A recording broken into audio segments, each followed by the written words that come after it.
ইউনূস আলাইহিস সালাতু ওয়াস সালাম মাছের পেটের ভিতর থেকে বাহির হওয়ার পরে পুরাপুরি সিদ্ধান্ত নিল, নিনওয়া নামক শহরের মানুষ যদি আমারে মারব, আমারে হত্যা করলে করবে, কিন্তু আমি আবার যাব, তাদেরকে আবার দাওয়াত দিব, আবার কালেমার দাওয়াত দিব।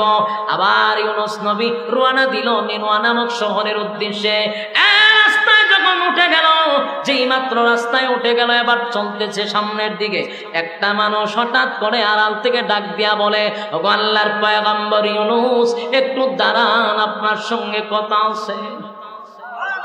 সুবহানাল্লাহ। বাড়ি গিয়া 40 বছর দাওয়াত দিল, কেউ কোনোদিন পয়গম্বর বইলা ডাক দিছে, কেউ কোনোদিন আল্লাহর পয়গম্বর বলে ডাক দেয় না। ইউনূস নবী আশ্চর্য হয়ে গেল, কে রে, আমি যে আল্লাহর পয়গম্বর এটা জানলো কেন? পিছনের দিকে তাকায়া দেখেন একটা মাছ বিক্রি করে এমন একটা লোক দৌড়ে আসে, বলেন আপনি কি আল্লাহর পয়গম্বর ইউনূস? ইউনূস নবী কয়, আমার আপনি চিনলেন কেন? আপনার চেহারা দেখে চিনছি, এবং আমি এটা জানতে পারছি আপনি আল্লাহর পয়গম্বর, আমি আপনারা দেখে বুঝতে পারছি। ওগো নবীজি, আপনি দাঁড়ান, আপনার জন্য সুসংবাদ আছে। মাছওয়ালা দৌড়াইয়া ঘর থেকে তার ছোট বাচ্চাটারে আইনা দাঁড় করাইছে, এটারে মাছে নিয়ে গেছিল, এই বাচ্চারে ইউনূস নবীর সামনে দাঁড় করাইছে। ওইটাকে আপনার সন্তান? ইউনূস নবী কয়, এটা তো আমার ছোট ছেলে, তুমি পাইলা কই? এটা না মাছে খাইলো, তুমি পাইলা কেন? ওই লোকটা বলে, হুজুর, এই জন্যই তো আপনারে বলছি আপনি আল্লাহর পয়গম্বর, যার সন্তানকে মাছের নিচে আইনা আমার কাছে দিয়া গেছে। মাছের জবান দিয়ে আল্লাহ কথা বলাইয়া দিল, মাছ বলতে লাগলো, সাবধান, এটা আল্লাহর পয়গম্বরের সন্তান, কোন আমানতের খেয়ানত করবি না। ইউনূস আসবে, আবার ইউনূস পয়গম্বরের কাছে তার সন্তান ফিরাইয়া দিবি। জোরে জোরে কোন সুবহান।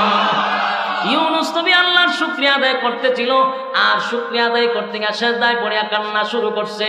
ছোট সন্তান তারে পাইছে। আমি আপনাদের কাছে প্রশ্ন করি, আপনার কলিজার টুকরার সন্তান যদি বাঘে অথবা মাছে খেয়ে ফেলে, আপনি তো নিশ্চিত যে মারা গেছে। আবার যদি 50 দিন 2 মাস পরে যদি ছেলে ফিরত পান, কেমন খুশি? কথা কইনা দি সন্তান পাইয়া আল্লাহর কুদরতি পয়সা যায় দিয়া কান্দার বলে, মালিক, এত খুশি, আমার সন্তানকে আমি ফিরত পাইছি। এবার সন্তানটারে খুশির ছুটে কাঁদে নিয়া, খাদলি না বাচ্চারা, কাঁদে নিয়া তারপরে যাইতেছে আনন্দে, বাচ্চা পাইছে, বাচ্চা খান দুইটা। কিছুক্ষণ যাওয়ার পরে পাহাড় থেকে একটা আওয়াজ আসলো, এক কাটুরিয়া বলে, হুজুর, আপনি কি আল্লাহর পয়গম্বর? আপনি কি আল্লাহর পয়গম্বর ইউনূস? ইউনূস নবী আশ্চর্য হইয়া কয়, 40টা বছর দাওয়াত দিলাম, একটা মানুষ আমারে কোনোদিন নবী বলে ডাক দিল না, আমারে নবী হিসাবে বিশ্বাস করলো না। আজকে কে গো পিছন থেকে আমারে নবী বইলা ডাক দাও? কাটুরিয়া বলে, আমি আপনারে চিনতে পারছি, কারণ আপনার কাঁধে যে বাচ্চাটারে দেখছি, বাচ্চাটারে দেখে চিনতে পারছি, কারণ এটার একটা পুরা হুবহু কপি আমার কাছে আছে। বিসমিল্লাহির রাহমানির রাহিম। وَزَنُّونَ إِذْ ذَهَبَ مُغَاضِبًا فَظَنَّ أَن لَّن نَّقْدِرَ عَلَيْهِ فَنَادَىٰ فِي الظُّلُمَاتِ أَن لَّا إِلَٰهَ إِلَّا أَنتَ سُبْحَانَكَ إِنِّي كُنتُ مِنَ الظَّالِمِينَ فاستجبنا له ونجيناه من الغم وكذلك ننجي المؤمنين صدق الله العظيم وصدق رسوله النبي الكريم ونحن على ذلك من الشاهدين والشاكرين والحمد لله رب العالمين. درود شریف پڑھیں. اللهم صل على محمد وعلى آل محمد كما صليت على إبراهيم وعلى آل إبراهيم إنك حميد مجيد. اللهم بارك على محمد وعلى آل محمد كما باركت على إبراهيم وعلى آل إبراهيم إنك حميد مجيد. میرا دل طلب رہا ہے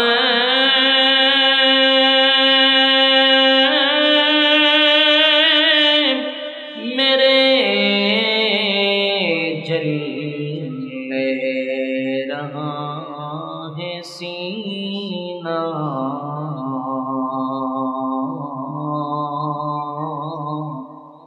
اے دوا وہی ملے گی مجھے لے چلو مدینہ. بلغ العلا بکمالہ کشف الدجی بجمالہ حسنت جمیع خصالہ صلی مدینہ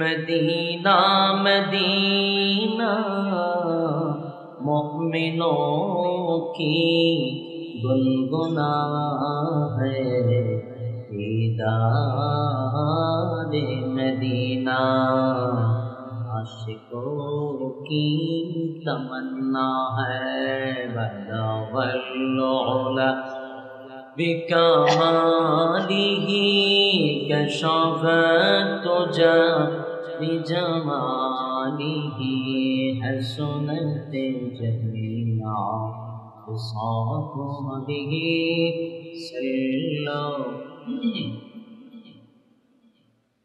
ذکر باتیں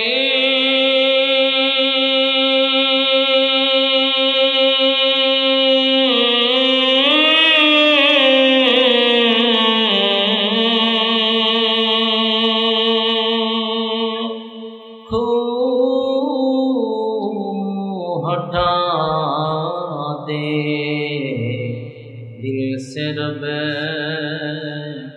ذکر میں تیرے لگا دے روز شاپ لا الہ الا اللہ لا الہ الا اللہ لا الہ لا الہ الا اللہ محمد رسول اللہ صلی اللہ علیہ وسلم. আলহামদুলিল্লাহ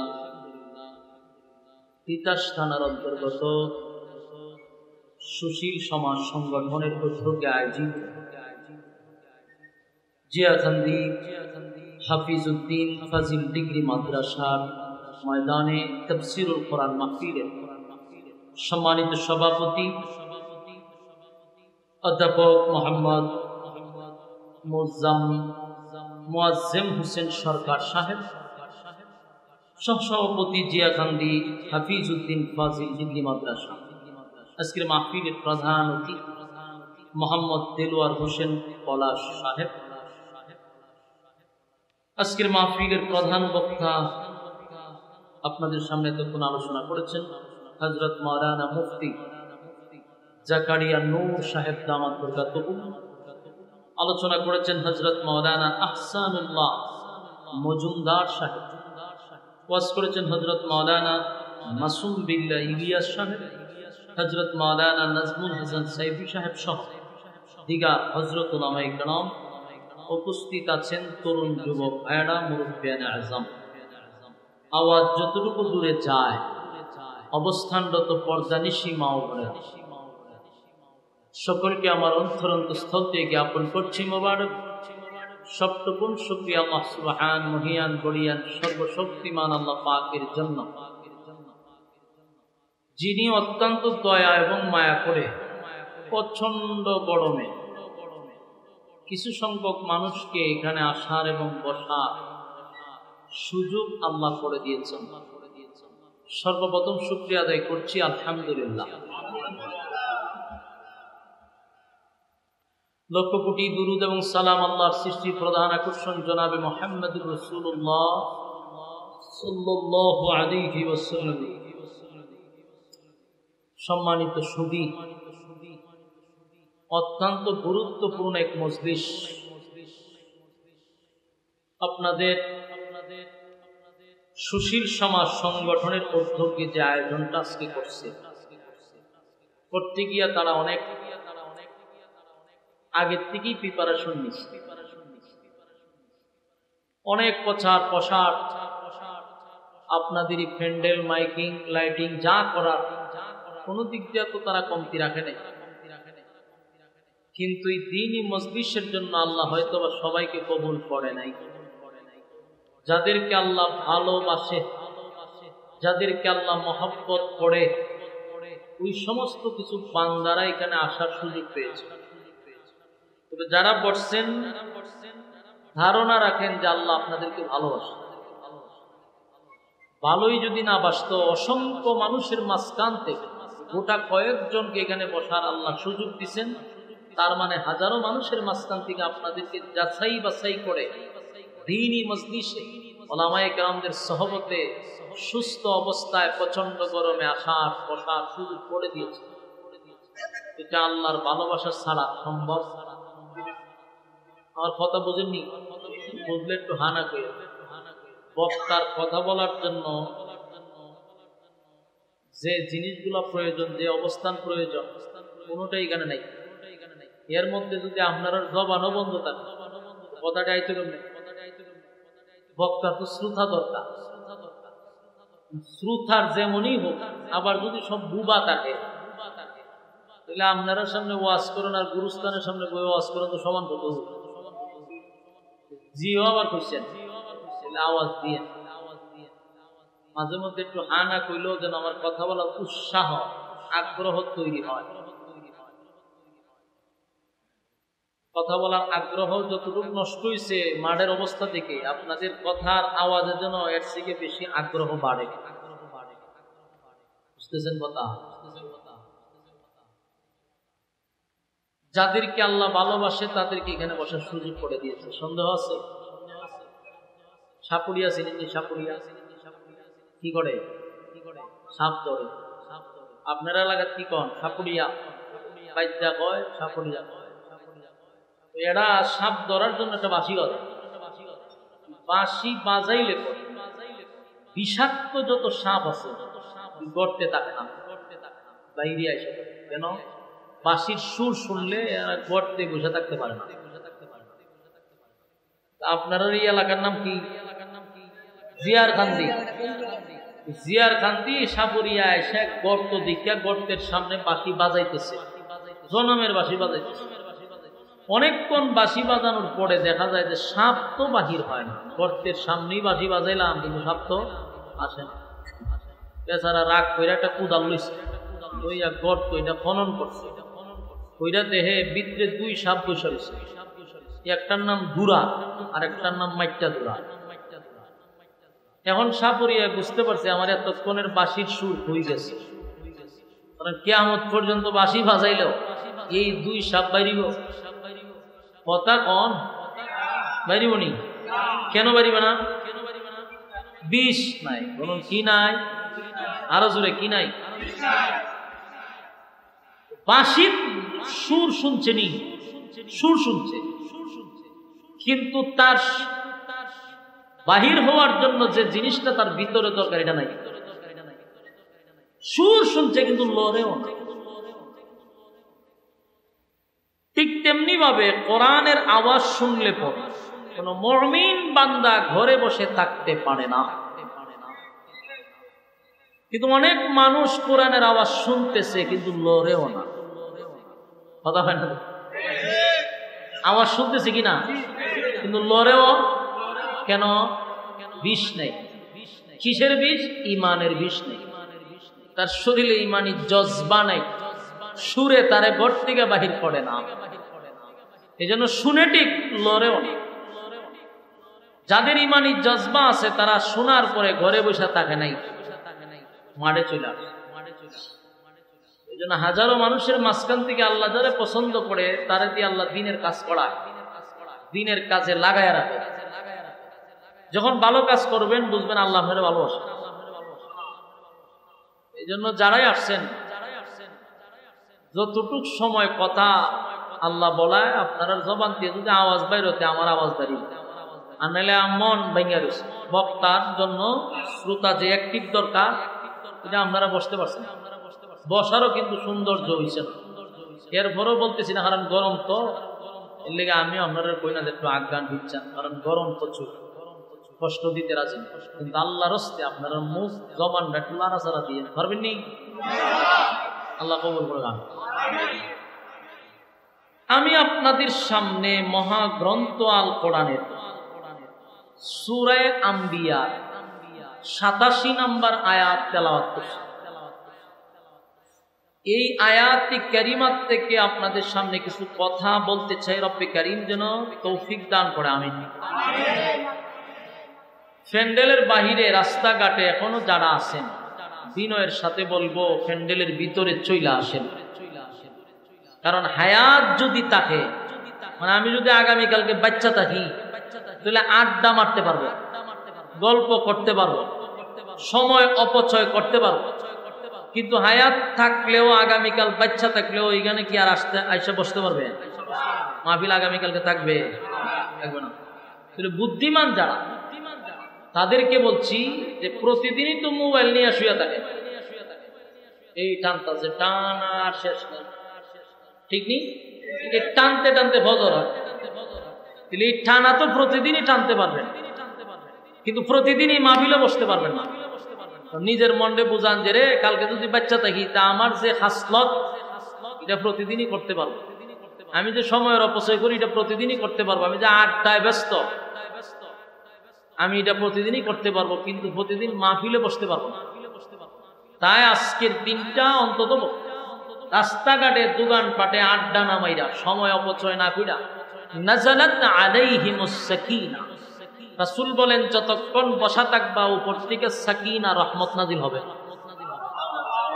প্যান্ডেলের ভিতরে না বাইরে? ভিতরে। বসা যান, বসা যান।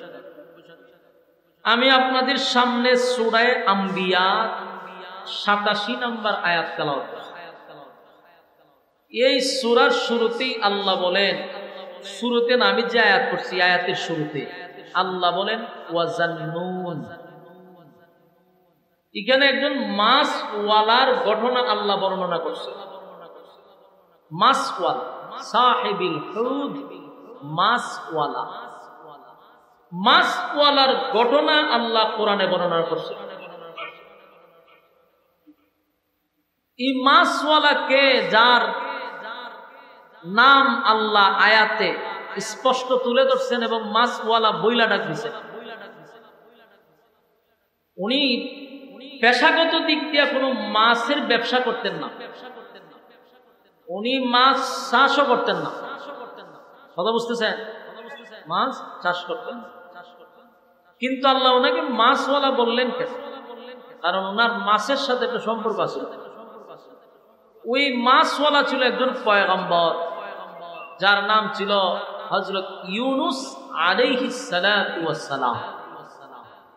ইউনুস আলাইহিস সালাতু ওয়াস সালামকে আল্লাহ মাছওয়ালা বলে ডাক দিছে। মাছওয়ালা বলে ডাক দিছে, উফাদি বলে। যেমন আমাদের রাসূলকেও আল্লাহ বলছেন কম্বলওয়ালা, ইয়া আইয়ুহাল মুযাম্মিল, এ কম্বলওয়ালা। এটা একটা উফাদি দিয়ে ডাক দিছে। কেউ বাদাম বেচলে, আমরা অনেক বাদামওয়ালার নাম জানি না, তখন ডাক দেয় বাদামওয়ালা। রিস্কা যে চালায় আরে কয় রিস্কাওয়ালা। বাস্তব না বাস্তব? নাম জানে না, উফাদি দিয়ে ডাক দেয়। আল্লাহ কোরআনে ইউনুস নবীর নামে একটা সূরাও আছে, কিন্তু বিভিন্ন জায়গায় ওনাকে মাছওয়ালা বলে ডাক দিচ্ছে। ওয়াজান্নুন, মাছওয়ালার ঘটনা বর্ণনা করতেছি, তোমরা তা মনোযোগ দিয়ে শোনো। মনোযোগ দিয়ে শোনার কথা আমি কইছি না আল্লাহ কইছে? মনোযোগ দিয়ে শোনা। আল্লাহ বলেন ওয়াজান্নুন, মাছওয়ালার ঘটনা বলতেছি, তোমরা তা শোনো। মাছওয়ালার কি করছে এই বিষয়ে আলোচনা। ইউনুস আলাইহিস সালাতু ওয়াস সালাম টানা 40 বছর দাওয়াত দিছে, দ্বীনের দাওয়াত, কালেমার দাওয়াত। কত বছর? 40 বছর দাওয়াত দিছে। 40 বছরের দাওয়াতে একটা মানুষও কালেমা পড়ে নাই। কিতা বুঝে? ওই সময়ের মানুষ খুব বালা আছে। কথা কইন, বালা আসেনি। কি পরিমাণ শয়তানে লড়াইছে চিন্তা করেন, যে 40 বছর একজন আল্লাহর পয়গম্বর হইয়া দাওয়াত দিছে, এরপরও কালেমা পড়ছে। এই ইউনুস আলাইহিস সালাতু ওয়াস সালাম 40 বছর দাওয়াত দিল, একাধারে একটা মানুষ কালেমা পড়ল না। কালেমা তো পড়ছে না নাই, উল্টা হযরত ইউনুস নবীকে তারা মারধর পর্যন্ত করছে। আপনারা এলাকাত নাউজুবিল্লাহ আসেনি? এটা কোন সময় কোন কেউ মারা গেলে না আমরা কইতেই লক্ষণতে হই রকম নবীরে মারছে, এই সময় নাউজুবিল্লাহ বলতে হয়, তাহলে বোঝা গেল আপনি সহমত। আদম আলাইহিস সালাতু ওয়াস সালাম থেকে নিয়ে আমাদের নবী পর্যন্ত যত নবী রাসূল পাঠাইছেন, কেউ কয় 2,24,000, কেউ কয় 1,24,000। মূল কত হইলো আল্লাহ ভাই এই শীষমিশ বন্ধ করে, শীষমিশ যাতে মাইকে না দেয়। 2 লক্ষ অথবা 1,24,000 আমরা বলে থাকি, আল্লাহ ভালো জানে কি পরিমাণ পয়গম্বর দুনিয়াত পাঠাইছে। এই পয়গম্বররা যে দ্বীনের দাওয়াত দিছে, কালেমার দাওয়াত দিছে, আদম থেকে নিয়ে আমাদের নবী পর্যন্ত মাত্র 2 জন নবী মার খান নাই, নির্যাতনের শিকার হন নাই। কয়জন নবী? 2 জন। বাকি সবাই দ্বীনের দাওয়াত দিতে গিয়া লাঞ্ছিত হইছে, অপমানিত হইছে, মাইর খাইছে। বলেন কিসের দাওয়াত দিতে গিয়া? কালেমার দাওয়াত দিতে গিয়া মাইর খাইছে, রক্তাক্ত হইছে, লাঞ্ছিত হইছে, অপমানিত হইছে, বিঠা বাড়ি ছাড়তে হইছে। কয়জন নবী বাদে? 2 জন নবী বাদে। 2 জনকে, একজনের নাম হলেন আদম আলাইহিস সালাতু ওয়াস সালাম। আচ্ছা কোন যেন আদম আলাইহিস সালাতু ওয়াস সালাম মারতো কে? উনি প্রথম মানুষ। কথা কই না দি? প্রথম মানুষই উনি, উনারে মারার তোর মানুষই নাই, যেন উনি মাইর খাইছে না, দাওয়াত দিছে, মাইর খাইছে। আরেকজন হলেন হযরত সুলাইমান আলাইহিস সালাতু ওয়াস সালাম। উনি দাওয়াত দিছেন কিন্তু মাইর খাইছে না। উনি তো প্রথম মানুষ না, উনি মাইর খাইলেন না কেন? কারণ উনি করিম ইবনে করিম, বাবাও নবী ছিল, কিন্তু এই কারণে না, নবী বাবা ছিল এই জন্য মাইর খাইছে এটা না। মোট কথা হলো উনি বাদশা ছিল। কি ছিল? দেশের বাদশা। বাদশা যদি হয় ওনারে মারবো কে? কথা বল না দি। আর বাদশাও যেমন তেমন বাদশা না, আমরার প্রধানমন্ত্রীর বাদশাহী না, জো বাইডেনের প্রেসিডেন্টের বাদশাহী না, পুতিনের বাদশাহী না, এমন বাদশাহী আল্লাহ সুলাইমান নবীরে দিছে। সুলাইমান নবীর আগেও এমন রাজত্ব আল্লাহ কেউরে দিছে না, কিয়ামত পর্যন্ত এমন রাজত্ব আর কাউরে দিবেও না। আসেনি সুবহানাল্লাহ? থাকলে কইবেন এমন বাদশাহী আল্লাহ সুলাইমান নবীরে দিছে। তো উনার মারতো কে? কারণ এখন যে জো বাইডেন হলো আমেরিকার প্রেসিডেন্ট, তখন বর্তমানে তো তার হইলো সবচেয়ে শক্তিশালী। তার যে বাহিনী, বাহিনী কি গরু ছাগল না মানুষ?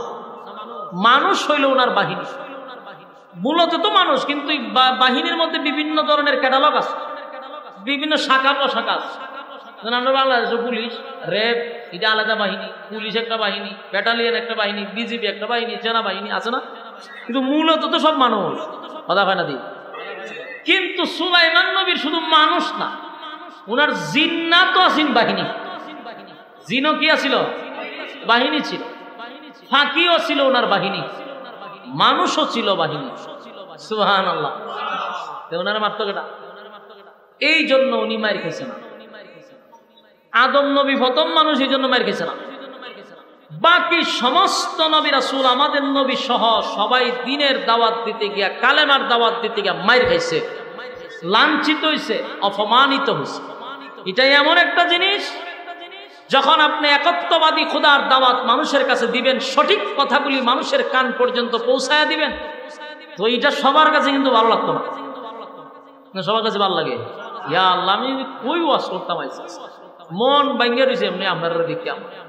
আমি প্রথমে ব্যাক করে গেছি মাঠের দিকে, তাই যে আমি যদি আমার বাড়ির সিফাতও মাহফিল করতাম, এর চেয়ে বেশি মানুষ হইতো।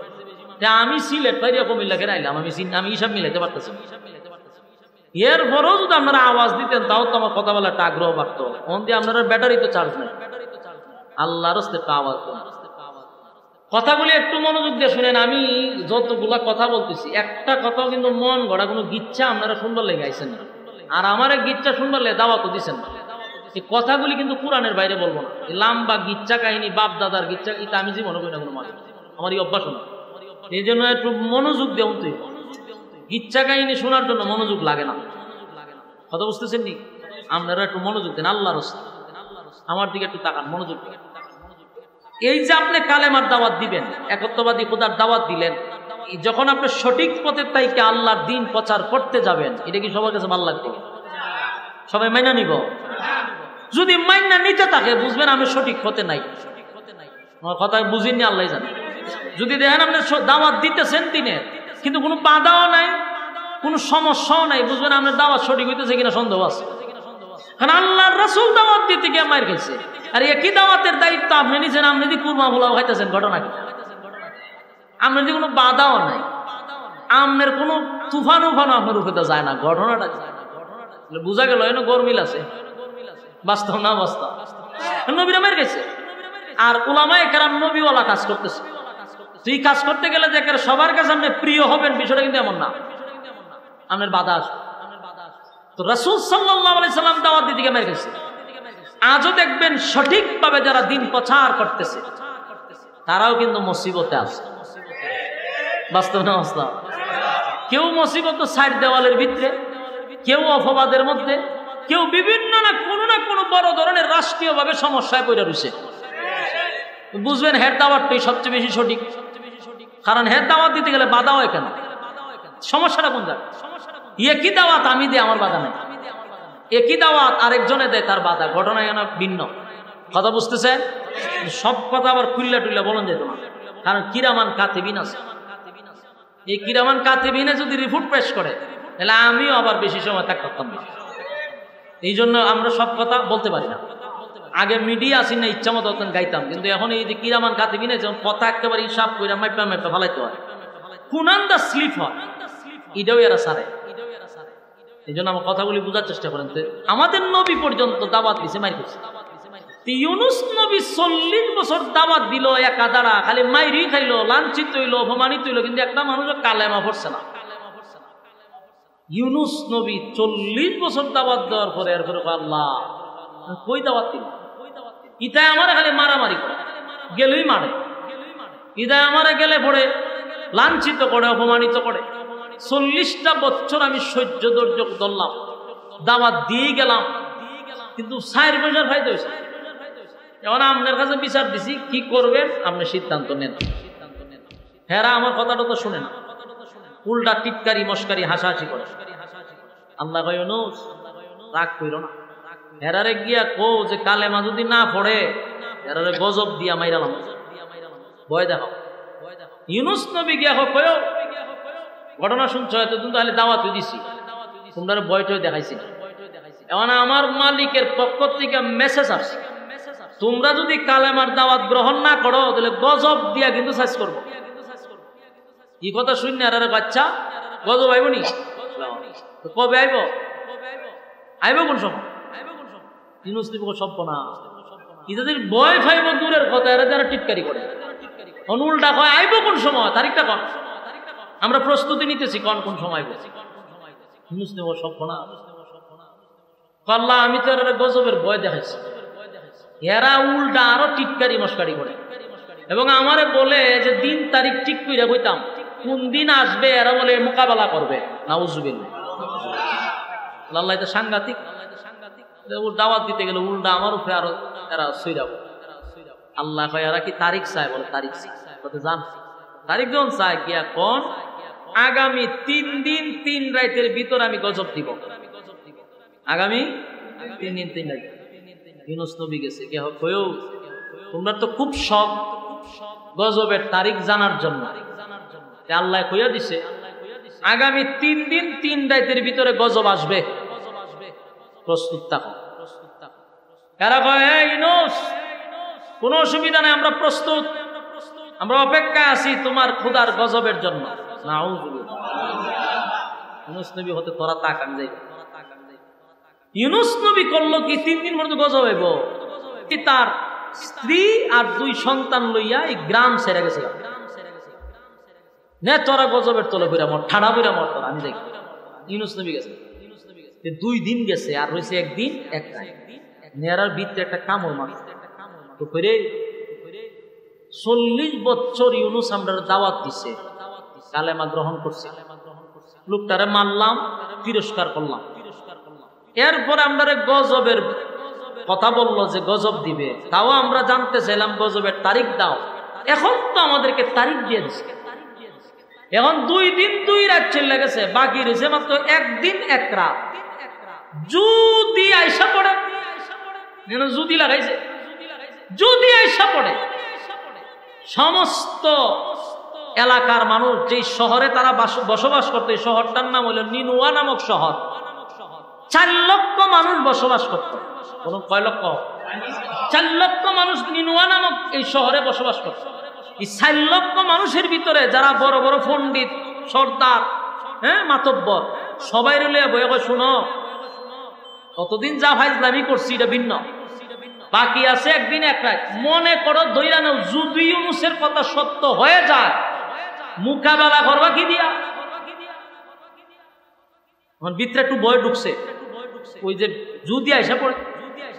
এদের মধ্যে একজন কয়ও আমি কিছু কিতাবাদি পড়ি, তো অন্যান্য নবীদের ইতিহাস আমি পড়ছি, ইতিহাস পড়া যারা পাইছি যে গজব যখন যেই এলাকায় আসবে ওই স্থানে কোথাও পয়গম্বর থাকবে না, পয়গম্বর চলে যাবে।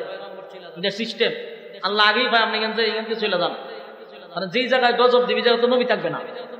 যদি ইউনূস নবী ঘরে গিয়া ফায়ালাও যে উনি ঘরে আছে, তাহলে 100% গজব আসবে না। আর যদি ইউনূস নবীরে গিয়া ঘরে না পাও, তে আমি কইয়া দিলাম তোমরা গজব আসবে 100% নিশ্চিত থাকো। এখন এরা লোক পাঠাইছে, যেখানো পাচ্ছি এখান থেকে দূরে লইয়া চতুর্দিকে ইউনূস নবীরে তালাশ করছে, বাড়ি বাড়ি, ঘরে ঘরে, শহরে বন্দরে, সব জায়গায় ইউনূস নবী নাই। আয়া রিপোর্ট দিছে, আমরা তো সব জায়গায় তালাশ করছি, ইউনূস রে তো পাইছি না। কখন বালা খামাইছে, তাইলে একেবারে কনফার্ম গজব আসবে। আমার কথা বুঝতেছেন? বিরক্ত লাগতেছে? এটা করতাম কোন বিরক্ত লাগলো, আমি নিজেই বিরক্তের মধ্যে আছি, বলতা ফোন দিত না আপনারা। এখন তারার ভিতরে একটা ভয় ঢুকছে যে রে ইউনূস নবী তো নাই, আর মাত্র আছে 1 দিন, রাইতো শেষ, এখন দিনটা আছে। ভয়ে তারা আতঙ্কে আছে। ঘটনা যদি সত্য হয়ে যায় তো উপায় নেই। যখন সময় গণায় আসছে তখন তারা আসমানের দিকে তাকায়া দেখে কালো হয়ে গেছে, আসমান কালো হয়ে গেছে, আর বিকট আওয়াজ আসতেছে, বিকট আওয়াজ। মারছিনি নাবিতে মুসা, এখন তরতর করে কাঁপতে যাবে। ঘটনা তো ঘটে গেছে। ইউনুস দে কইছিল গজব আইব, গজব আইসা পড়ছে, দইরা লইছে আমরা। এখন কি করতো এরা? গজব দেখতে কয় উপায় নেই, শিক্ষা শুরু করছে। তখন হারলে লাভ হইব নি, শিক্ষা শুরু করছে। শিক্ষার দিয়ে ডাকে আর করে তাড়াতাড়ি আমরা কালেমা ফিরাল। নিনিওয়া নামক শহরের 4 লক্ষ মানুষ ছিল ইউনুস আলাইহিস সালাম। নিনিওয়া নামক শহরের 4 লক্ষ মানুষের পয়গম্বর ছিল।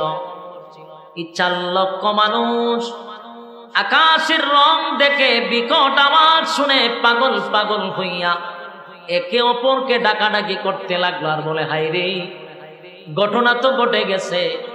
40টা বছর পয়গম্বর ইউনুস আলাইহিস সালাম আমাদের দারে দারে দারে মানুষের কাছে কাছে গিয়া কালেমা দাওয়াত দিল, একত্ববাদী খোদার দাওয়াত দিল। লোকটার দাওয়াত তো গ্রহণ করলাম না, লোকটার কথা তো মানলাম না, বরং উল্টা তার উপরে নির্যাতন করলাম। লোকটারে আমরা লাঞ্ছিত করলাম, অপমানিত করলাম। এখন তো আসমান কালো হয়ে গেল গো, এমনকি বিকট থেকে বিকট আওয়াজ শুরু হয়ে গেছে। ঘটনা তো ঘটে গেছে, গজব আসবে সন্দেহ নাই। এখন এরা নিজেরাই কান্দে আর বলে, হায় রে, ইউনুস যদি থাকতো তাহলে তার কাছে গিয়া ক্ষমা চাইতাম। ইউনুস যদি থাকতো তার কাছে গিয়া ক্ষমা চেয়ে তার মালিকের উপরে ঈমান এনে কালেমা পড়তাম। কিন্তু এখন ইউনুস রাগ করে চলে গেছে, গজবও আমরা দেখে ফেলেছি। গজব দেখে ফেলেছি, গজব আসবে এর মধ্যে কোনো সন্দেহ নাই। কিন্তু আমাদের যদি কিছু করার থাকে আমরা করতে হবে। ঠেলার নাম বাবাজি, ঠেলা পড়ছে, এখন কয় জাগাতে কিছু। আসমান কালো হয়ে গেল, আওয়াজ যত সময় যায় তত বিকট থেকে বিকট আওয়াজ বাহির হইছে। এখন কি করা যায়? কান্না শুরু করছে। মাতব্বর যারা ছিল সবাই একত্রিত হইয়া বলে, শোনো, সময় খুব কম, গজব যদি আসে সবাই একসাথে ধ্বংস হবে। ইউনুস নাই, কিন্তু আমাদের কিছু করার থাকলে আমরা করি। নিনওয়া নামক শহরের মানুষগুলি সবাই যার যার ঘর থেকে বাহির হইয়া খোলা আকাশের নিচে এসে তারা নিজেরাই কাপড় খুলে, গর্তরের কাপড় খুলে চাটাই দিয়া তারা মরি দিয়া বসে বসে বৈশা সেজদায় পড়িয়া নিজের থেকেই তারা কালেমা পড়তে লাগলো আর বলতে লাগলো, মালিক, অন্যায় করে ফেলেছি, অপরাধ করছি মালিক, বুঝতে পারি নাই গো, তোমার পয়গম্বর ইউনুস আমাদের দারে দারে দারে দারে দারে দারে গড়ে গড়ে আসছে, আমাদের কাছে কালেমার দাওয়াত দিল, কিন্তু পয়গম্বরকে চিনতে পারি না, এত কাছে তাই খাও। আফসোস আফসোস আফসোস, কান্না শুরু করছে। সেজদায় পড়িয়া কান্না শুরু করে দিল, সেজদায় পড়িয়া কান্না শুরু করছে আর বলে, মালিক রে, গজব তো আমরা দেখা বানাইছি, আল্লাহ বুঝতে পারি নাই, অপরাধ করে ফেলেছি, অন্যায় করে ফেলেছি, আল্লাহ আপনার দরবারে ক্ষমা চাই। ইউনুস থাকলে ইউনুসের পায়ে ধরে মাপ চাইতাম, ইউনুস থাকলে ইউনুসের হাতে ধরে কালেমা পড়ে ঈমান আনতাম। আজকে ইউনুস নাই, কার কাছে যাব গো মালিক? অন্যায় তো করছি, অপরাধ তো করছি, স্বীকার করে তোমার কাছে তোমার একত্ববাদী খোদা স্বীকার করে নিলাম, কালেমা পড়লাম, আমাদের দ্বারা এমন অপরাধ হবে না। আল্লাহ ইউনুস পয়গম্বরকে আমাদের কাছে ফিরাইয়া দেন, যে অপরাধ করছি আর কোনোদিন এমন অপরাধ করব না। এই নিনওয়া শহরের মানুষ সেজদায় পড়িয়া এমন কান্না শুরু করছে রে, কানতে কানতে কানতে কানতে তারা বেহুশ হয়ে যায়। গজব দেখছে, এখন ভিতরে ভয় ঢুকছে, ইউনুস নবীর কথাও স্মরণে পড়ছে, এবার কান্না শুরু করছে। আল্লাহ ডাক দিয়া বলে, জিবরাইল আমি তো গজব দিয়েছিলাম নাফরমানদের উপরে যেন গজব পড়ে, নাফরমানদেরকে ধ্বংস করার জন্য গজব পাঠাইছি,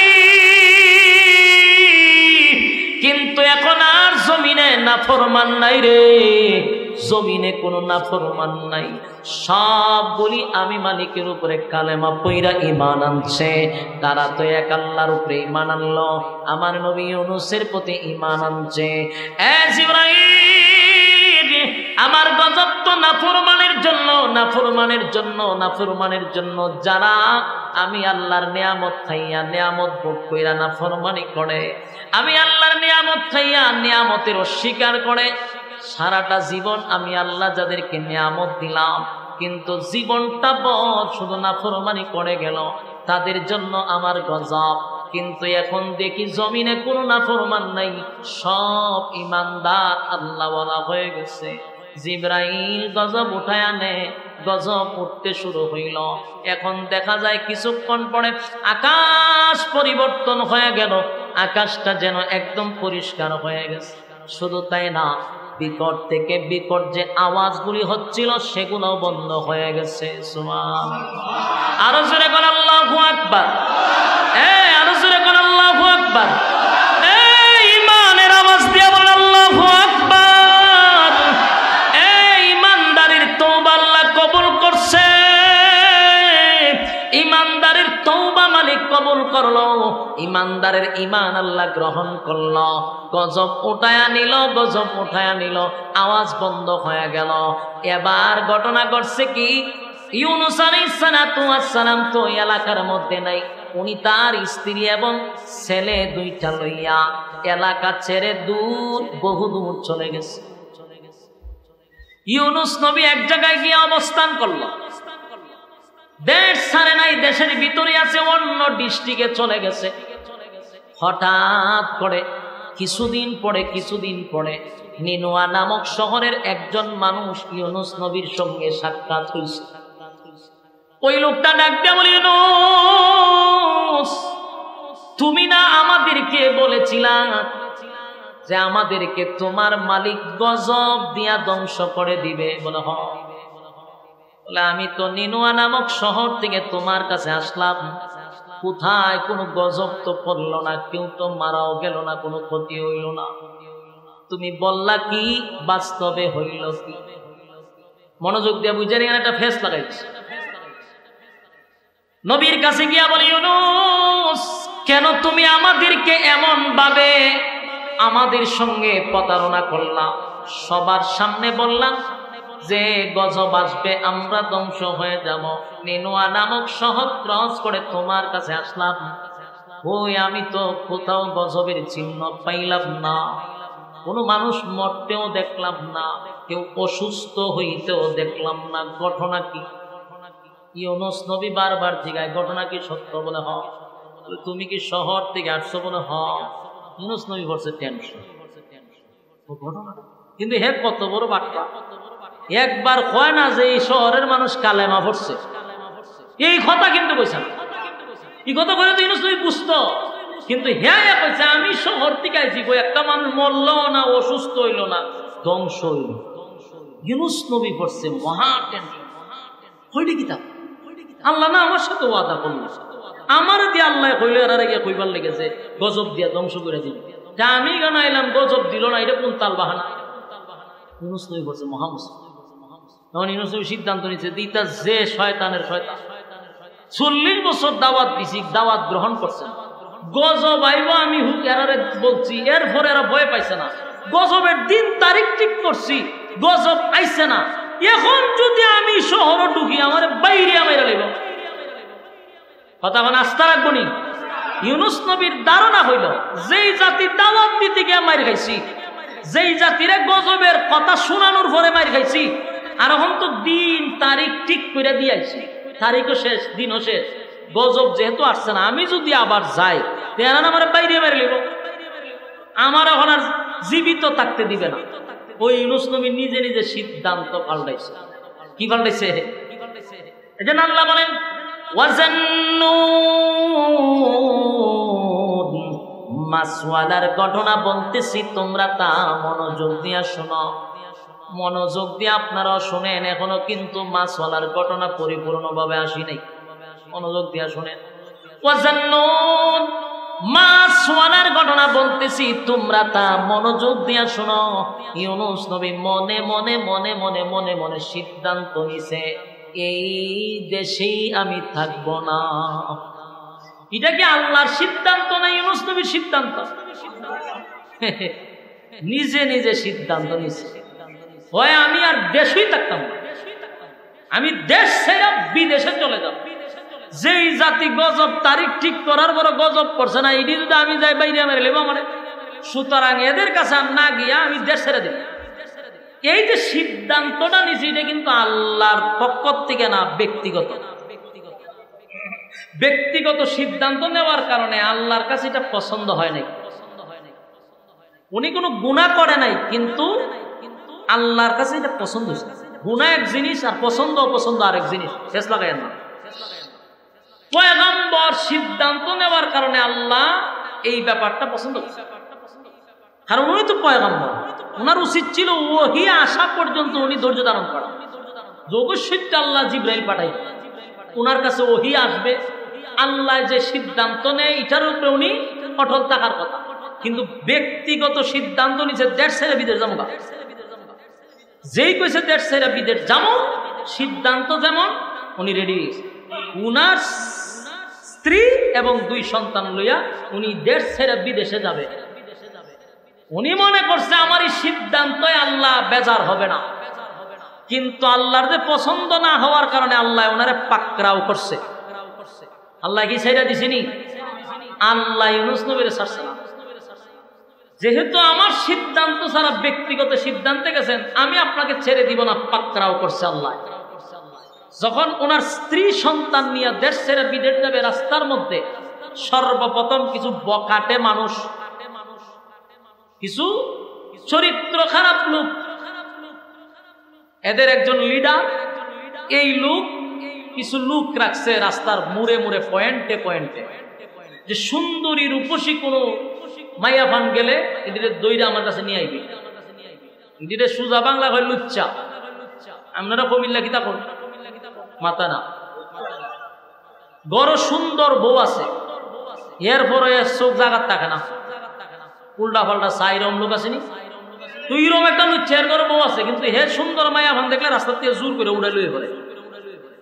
এরকম এক লোক রাস্তার মধ্যে দাঁড়া। ইউনূস নবী তার সন্তান এবং বাচ্চা নিয়ে যখন রাস্তা দিয়ে যাইতেছে, এই বখাটের লোকগুলা ইউনূস নবীকে আটকাইছে রাস্তা। এই মহিলাকে আমাদের হাতে দিয়া দেয়। চিন্তা করে এখন পয়গম্বরের স্ত্রী, হেরা ভেরা তো বলে তুলে দিত। ইউনূস নবী কয়টা কখনো সম্ভব না। আমি আল্লাহর পয়গম্বর, আমার স্ত্রী হয়, স্ত্রী মেরে বুঝি না, তোমার ছেড়ে দিছি, তোমার সন্তান ছেড়ে দিছি, কিন্তু এই মাইয়া লয়ে যাওয়া, বউ লয়ে যাওয়া দিত, স্ত্রীরা আটকাই দিছে।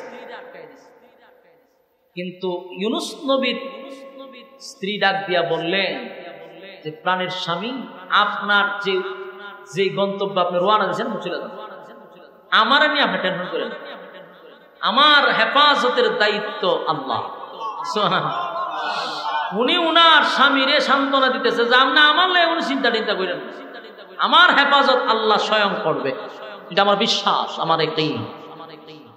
ইউনূস নবী চিন্তা করলো, সময় নষ্ট করে লাভ, আমার বিবি যেহেতু কইতাছে তার হেফাজত আল্লাহ করবে, আল্লাহ তো হেফাজত করবে, আমার ওই বিশ্বাস আছে, আমি যাই। উনি উনার 2 ছেলেরে নিয়ে রওনা দিছে। খুব খেয়াল করবেন, পাকড়াও করছিনি, ধরছিনি, আল্লাহ শুরু হয়েছে খালি। ওয়াজান্নুন, মাছওয়ালার ঘটনা বলতেছি, তোমরা তা মনোযোগ দিয়ে শোনো। মাছওয়ালাকে আমার মালিক পাকড়াও করছে গো। মালিক কিন্তু ইউনূস নবীরে ধরছে। সর্বপ্রথম বিবিরে আটকায়া দিল বকাটে লোকগুলা। বিবিরে লইয়া উনি কিন্তু যেতে পারে নাই, স্ত্রীরে রাইকা 2টা সন্তানকে লইয়া রওনা দিছে, দেশ ছাইরা বিদেশে চলে যাবে। যেই মাত্র দেশ ছাড়তে গেলে সামনে একটা নদী আছে, নদী ক্রস করে না যাইতে, এখন নদী পার হইয়া উনি যাইব জাহাজে উঠতে, ছোট্ট একটা নদী সামনে। যেই বাচ্চারে কুলে লইয়া আরেক বাচ্চারে ফারে রেখে গেছে ওই পারে যাইতে, এক মাস হইয়া এই বাচ্চাটারে টান দেয়া লইয়া গেছে। কুলের বাচ্চারে কি করছে? মাসে নিয়ে গেছে। ছেলে না রয়েছে কয়জন? ধরছেনি আল্লাহ। আপনারা মনে খুব বিরক্ত লাগতেছে না? আমি বুঝতেছি ছেড়ে দিতেছি আমি বেশি সময়, যেখানে ওয়াজ করে আমারও ভাল লাগে না আপনারও ভাল লাগে না থেকে নইব, আপনারা লক্ষণে বোঝা যায় আপনারা খুব বিরক্ত।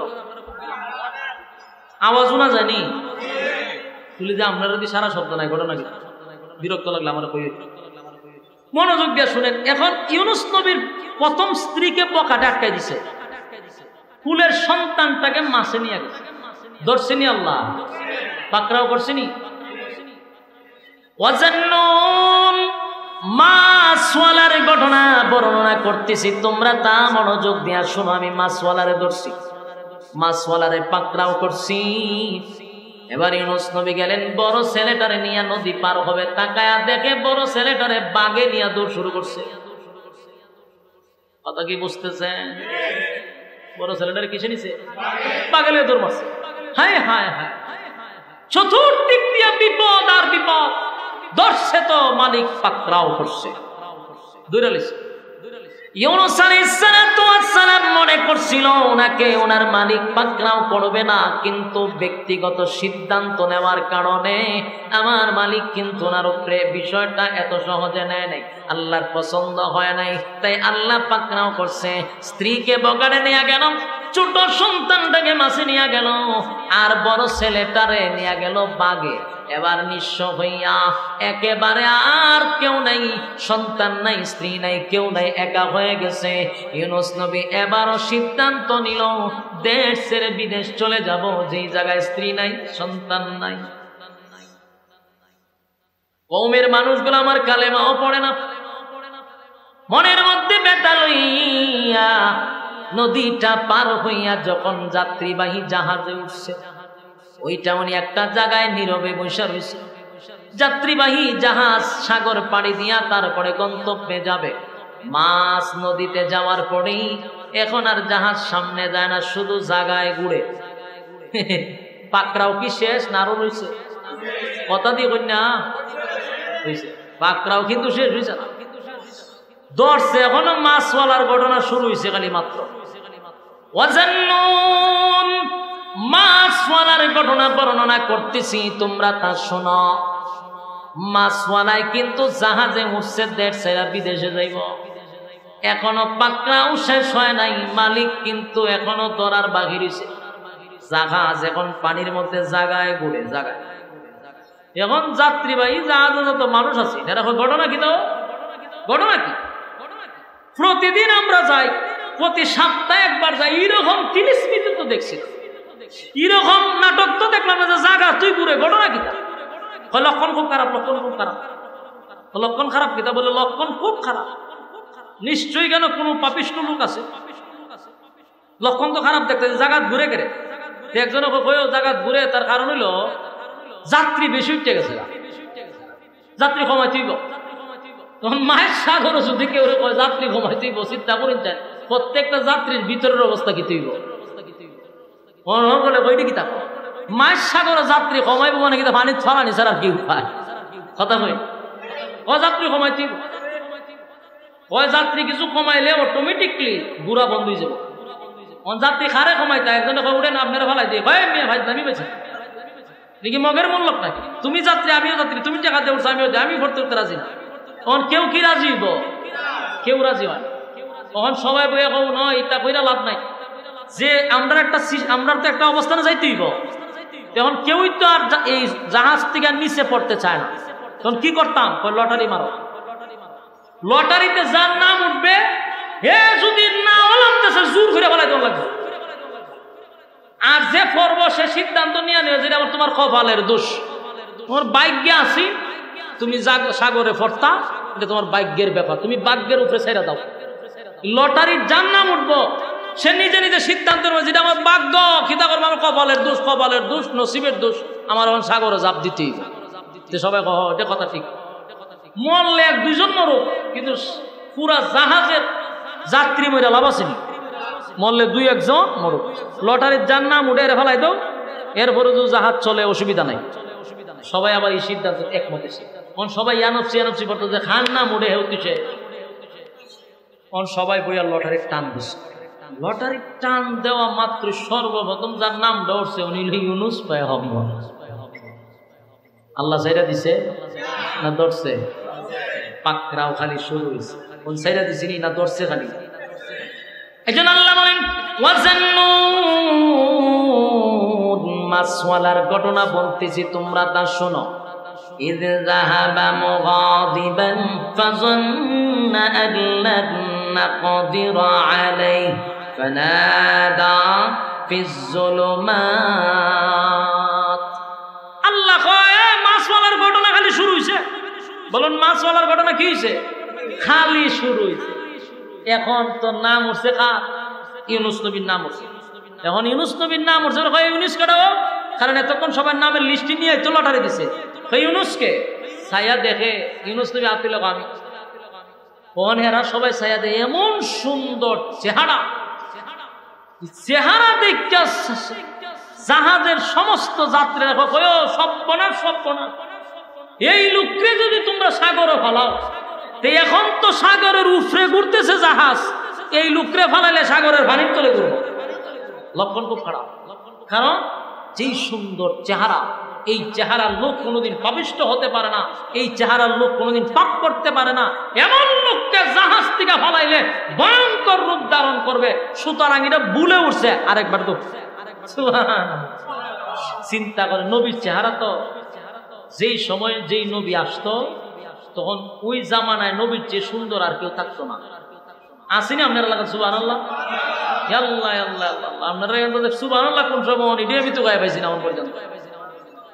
এখন দেখেন এরা নবীর নাম ওঠার পরেও বলছে কি যে না না ভুল হয়েছে, আরেকবার দিচ্ছে লটারি তাই উঠছে আবার ইউনুস নবীর নাম। 2বারের মাঝে কার নাম উঠছে? এরা চাই হুজুর কিতা ঘটনা কি আবার দিয়ে আপনার নামই আছে, আবারও মানছে কয় এটাও ভুল হয়েছে। এমন লোক জাহাজত, এই জাহাজ থেকে যদি আমরা সাগরে ফেলাই, আমরার সামনে আরো ভয়ঙ্কর মুসিবত অপেক্ষা করতেছে। এটাও ভুলে উঠছে আরেকবার লটারি 3বারের মাথা দিয়ে ইউনুস নবীর নাম হয়েছে। ধরছে কে? পাকড়াও করছে। ইউনুস নবী তো বুঝে লাইছে যে ঘটনা তো রে ভিন্ন, আমার প্রতি অত দরদ দেখাইলাম না, আমার ভালো দেখ লক্ষণ খারাপ। কিন্তু এরা ঘুরে না না না সর্বনাশ, এই লোকরে ফেলাইলে মুসিবত আছে, আমরা কোনো পরীক্ষা আছে। আরেকবার দিছে লটারিতে ইউনুস নবীর নাম। এইভাবে লটারি দিছে প্রায় 10 বার। কতবার? 10 বারের মাথায় যখন দেয় ইউনুস নবীর নাম হইয়াছে, তখন যাত্রীবাহী জাহাজের সমস্ত লোক একত্রিত হইয়া হুজুর মাফ করে দিন। কিতা করো? মাফ করে দিন হুজুর। কিতা বলো? আমরা বহুত চেষ্টা করছি হুজুর, আপনারা বাঁচাইবার লাগে আমরা পানিতে না ফেলাই ফেললে বহুত চেষ্টা করছি হুজুর, আল্লাহর রাস্তায় মাফ করো। 2-3 জন ধরো হুজুর, হাত ভাও ধরো, ফেলাই দো। ইউনুস নবী কয় আমি কি তোমরা কইছি যে 10 বার লটারি দিতা? আমি তো কইছি আমি মালিকের অনুমতি ছাড়া বাগরা বাইগাইছি। আমি আমার লাগে যে জাহাজ ঘুরতেছে সেটা তো আমি জানি, তোমরা তো আমার বারে স্যাক্রিফাইস করতেছো, বারে কই অত সুন্দর হুজুর কইয়া আমারে তোমরা রাখছো, আমারে ফালাই দিবে, আমি নিজেই গেছি। কত হুজুর আল্লাহর রাস্তায় মাফ করেন, ধর হাত পাও ধরে সেটা ইউনুস নবীর উড়ায় ফেলাইছে। যেই মাত্র সাগরে ফালাইছে পানির পড়তাছে না, মাছ গিলা লিছে করছিনি বিপদ। কথা দিয়ে কন্যা আপনারা কিতা মনে হয় এটা গিচ্ছা শুরু করছি? গিচ্ছা না, কোরআনের কথা। দেখেন পানির পড়তে পারছে না, মাছে গিলা লিছে। তাফসীরের কিতাবে বিভিন্ন জায়গায় বিভিন্ন ভাবে আসছে। এক জায়গায় পাইছি একটা মাছে গিলার পরে এই মাছটারে আবার আরেক মাছে খাই দিছে। কথা কি বুঝতেছেন? এক জায়গায় 1 মাছের কথা আসছে, আবার অন্য তাফসীরে 2 মাছের কথা আসছে। যেই মাছে খাইছে এই মাছরে আবার এর থেকে বড় একটা মাছে পুরা মাছ গিলা লিছে। আসেনি? সুবহানাল্লাহ, আল্লাহ বলেন وَظَنُّونَ إِذْ ذَهَبَ مُغَاضِبًا فَظَنَّ أَن لَّن نَّقْدِرَ عَلَيْهِ فَنَادَى فِي الظُّلُمَاتِ ইউনুস নবী যখন মাছের পেটের ভিতরে চলে গেল, অন্ধকারের পর অন্ধকার, অন্ধকারের পর অন্ধকার। কয়টা অন্ধকারের ভিতরে গেছে জানেন? 4টা অন্ধকার। একটা হলো রাতের অন্ধকার, একটা হলো পানির নিচের অন্ধকার, আর একটা হলো প্রথম মাসের অন্ধকার, পরেরটা হলো দ্বিতীয় মাসের অন্ধকার। 4টা অন্ধকারের ভিতরে ইউনুস নবী চলে গেছে। মাছে যখন ইউনুস নবীরে গিলছে, আল্লাহ সাথে সাথে মাছরে অর্ডার দিছে, রে পয়গম্বর রে গিলছস, গিলার জন্য তোরে অনুমতি দিছি, কিন্তু হজম করার অনুমতি নাই। সুবহানাল্লাহ কি বাড়ি দিয়ে বলবে? গিলার অনুমতি আছে কিন্তু হজম করার অনুমতি না। আল্লাহ হজম শক্তি নষ্ট করে দিছে মাছের, মাছ আর হজম করতে পারবে না। ইউনুস নবী একবার অন্ধকারের ভিতরে চলে গেছে, গিয়া অন্ধকারের ভিতরে গিয়া পড়ছে মুসিবত, বুঝতে পারছে নিজের ভিতরে একটা লারা মারছে যে ঘটনা তো আমি নিজে ঘটাইছি, আমি যে দেশ ছেড়ে বিদেশে আছি, এটা তো আল্লাহর হুকুমে না, নিজের ব্যক্তিগত সিদ্ধান্তে আছি। এটা আল্লাহর কাছে পছন্দ হয়েছে না, আমার ধরে নিয়েছে। বুঝতে পারছে কিনা? এই জন্য আল্লাহ বলে ইউনুস নবী যখন এটার ভিতরে ঢুকছে, ঢুকার পরে নিজের প্রতি নিজেই অনুতপ্ত হয়েছে আর বলতেছে যে আমি অপরাধ করছি। আমি কি করছি? অপরাধ কি করছে? শিকা তুলে ধরেন। وَظَنُّونَ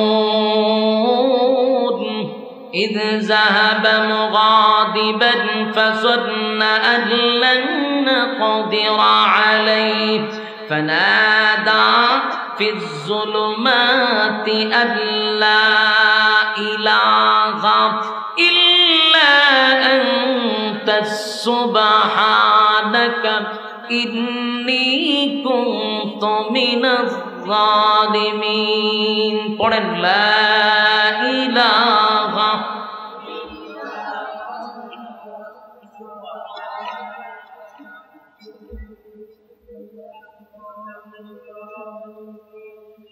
ইউনুস আলাইহিস সালাতু ওয়াস সালাম অন্ধকারের ভিতরে থাইকা ইউনুস নবী কিন্তু আল্লাহরে ভুলে নাই। সুবহানাল্লাহ। আল্লাহ রাব্বুল আলামিন বলেন ওয়াজান্নুন, মাছওয়ালার ঘটনা বলতেছি, তোমরা তা শোনো। মাছওয়ালায় কি ঘটনা ঘটাইছে তোমরা তা শোনো। ইউনুস আলাইহিস সালাতু ওয়াস সালাম মাছের পেটের ভিতরে ঢুইকা নিজের প্রতি নিজেই অনুতপ্ত হইল আর বলতে লাগলো, মালিক আপনি ছাড়া কোনো মাবুদ নাই, আপনি ছাড়া কোনো ইলাহ নাই। সুবহানাল্লাহ। ইউনুস নবী বলতে লাগলো, লা ইলাহা ইল্লা আনতাস সুবহানাকা ইন্নী কুনতু মিনাল যালিমিন। সুবহানাল্লাহ।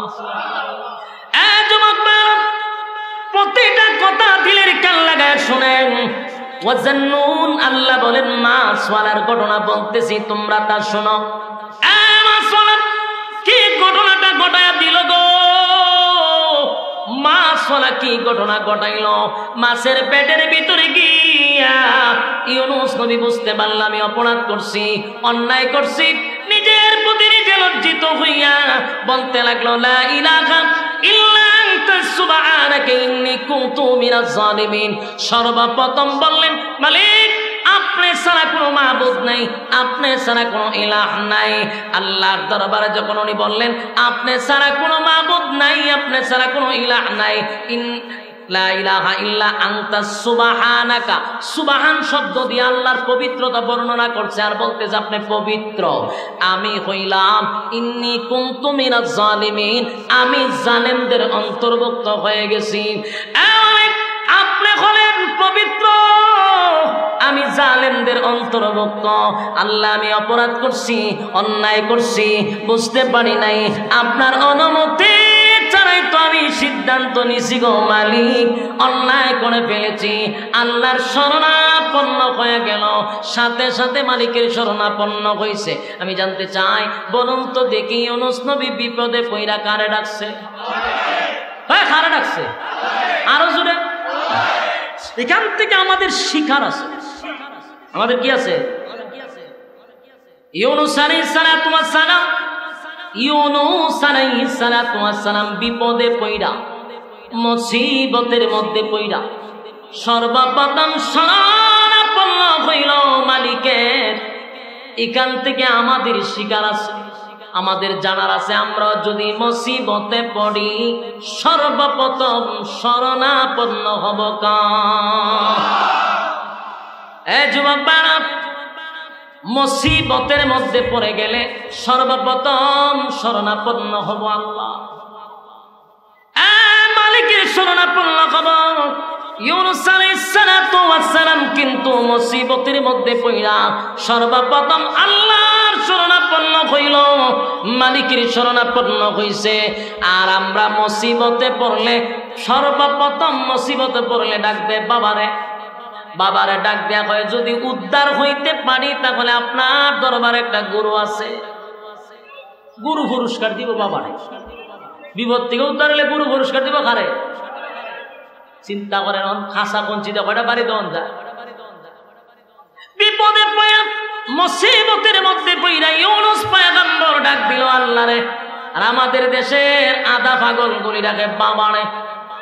আবার হয় যদি উদ্ধার হইতে পারি বাবা তোমার জন্য গরু পুরস্কার, গরু না থাকলে হয় ছাগল পুরস্কার, ছাগল যদি না থাকে হয় কালা মুরগি পুরস্কার, ওই ফকিরের যদি মুরগ না থাকে হয় 4টা ডিম পুরস্কার।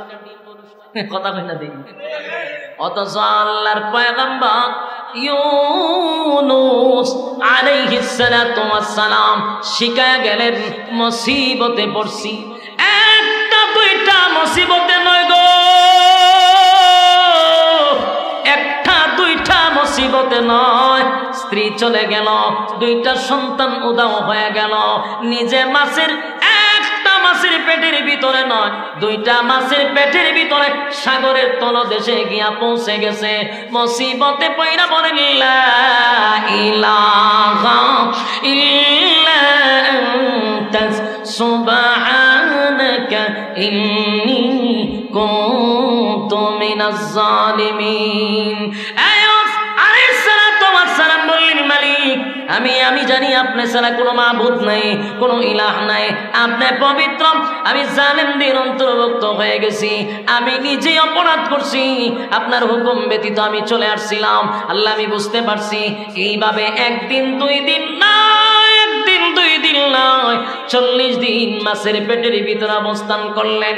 40 দিন মাছের পেটের ভিতরে 1.5 লক্ষ বার লা ইলাহা ইল্লা আনতা সুবহানাকা ইন্নী কুনতু মিনাল জালিমিন। একবার 2 বার 1.5 লক্ষ বার ইউনূস নবী লা ইলাহা ইল্লা আনতা সুবহানাকা ইন্নী কুনতু মিনাজ জালিমিন পড়তে লাগলেন। 1 দিন 2 দিন নয়, 40 দিন। আল্লাহ বলেন, ইউনূস যদি শরণাপন্ন আমি আল্লাহর না হইতো, কিয়ামত পর্যন্ত ইউনূসকে আমি মাছের পেটের ভিতরে রেখে দিতাম। ইউনূস যখন মাছের পেটের ভিতরে তাকিয়া মালিকের শরণাপন্ন হয়ে গেল, আল্লাহ বলেন মাছওয়ালার ঘটনা শোনো, আমি মাছওয়ালার ঘটনা বর্ণনা করতেছি। মাছওয়ালা যখন একাধারে 40 দিন পর্যন্ত যখন আমি আল্লাহরে ডাকতে লাগলো, নিজের অপরাধের উপরে লজ্জিত হয়ে গেল। আল্লাহ তখন জবাব দিছে, মালিক তখন জবাব দিয়া বলে ফাস্তাজাবনা লাহু ওয়া নাজ্জাইনাহু মিনাল গাম্মি ওয়া কাযালিকা নুজিল মুমিনিন। সুবহানাল্লাহ।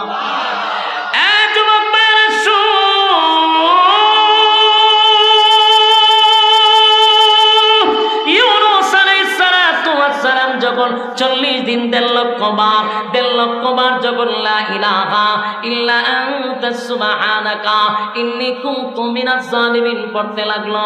আল্লাহ রাব্বুল আলামিন তখন জবাব দিতে গিয়া বলল ফাস্তাজাবনা লাহু ওয়া নাজাইনাহু মিনাল গাম্মি। আল্লাহ বলেন ইউনূসের ডাক শুধু শুনছি এমনটা নয় গো, ইউনূসের কথা শুধু শুনছি এমনটা নয়, ইউনূস আমার কাছে সাহায্য চাইছে। আমি আল্লাহ ইউনূস নবীরে কঠিন থেকে কঠিন মুসিবত থেকে আমি আল্লাহ ইউনূস নবীরে অক্ষত অবস্থায় সুস্থ অবস্থায় ইউনূস নবীরে আমি ফিরাইয়া দিছি। একটা জবান বন্ধ রাখবেন না, জোরে করুন আল্লাহু আকবার। ইউনূস আলাইহিস সালাতু ওয়াস সালাম মাছের পেটের ভিতরে থাইকা আল্লাহর শরণাপন্ন হয়ে গেল। মালিক বলেন শুধু তার প্রার্থনা শুনছি এমনটা নয়, আমি তারে উদ্ধার করছি, অক্ষত অবস্থায় সুস্থ অবস্থায় তারে ফিরাইয়া দিছি। যুবক ভাইরা, শুধু ফিরাইয়া দিয়াই আল্লাহ শেষ করে নাই, মালিকের পরের অংশে বলেন ওয়াকাযালিকা নুজিল মুমিনিন। এই আয়াতের শেষের অংশটা আমাদের জন্য, বলুন কার জন্য? এই আয়াতের শেষের অংশটা কিন্তু আমাদের জন্য। ওয়াকাযালিকা ওয়াকাযালিকা নুজিল মুমিনিন। আপনি কারিম বলেন এই ইউনূস আলাইহিস সালাতু ওয়াস সালামকে উদ্ধার করছি এমনটা নয় গো,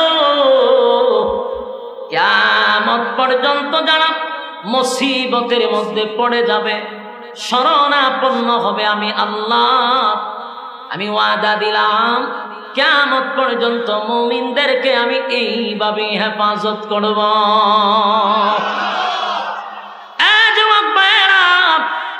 এই আয়াত থেকে প্রমাণ হয় মুসিবতের মধ্যে পইরা যদি আমার মালিকরে ডাকি, মালিক কিন্তু আমাদেরকে হেফাজত করবে, এটা ওয়াদা করছে। কথা হয় না?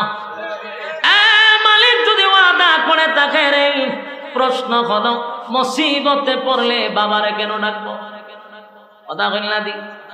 আমি মুসিবতে পড়ছি গভীর রাত্রে, ডাক দিলাম বাবা আমি তো মুসিবতে আছি, তুই যে ডাক দিছ বাবারে, বাবাই কিন্তু নাক দেখা ঘুমায়। কথা ঠিক? বাবার ঘুম আছে, বলুন তো দেখি পীরের ঘুম আছে না নাই? পীরে ঘুমায়। আর আমার আল্লাহ বলেন লা তাখুযুহু সিনাতুন ওয়ালা নাওম।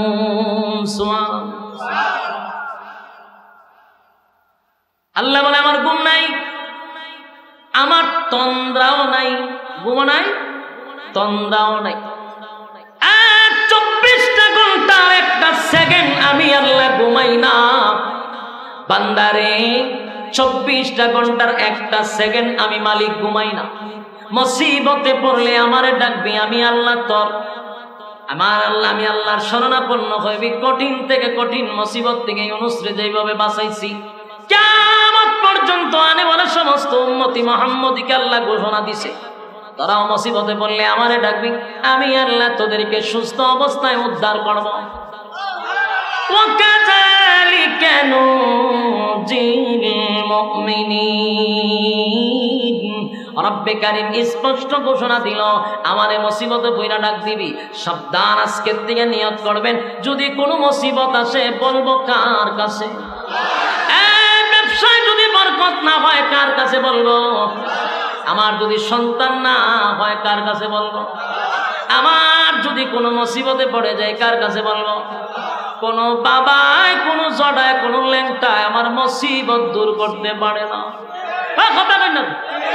যদি কয় মুসিবত দূর করবে, যদি এরকম কেউ কয় আধা ঘন্টা, কয় ঘন্টা জুতাটা বেরিয়ে দিব, বলুন কি দিয়া বাইরানি ভরে কইবেন যে তুই যে এখন তোর তো জুতাটা বাইরিলা, তুই তো একটা মুসিবতে আসলে, তোর বাবাই ধরে বাঁচাইল না।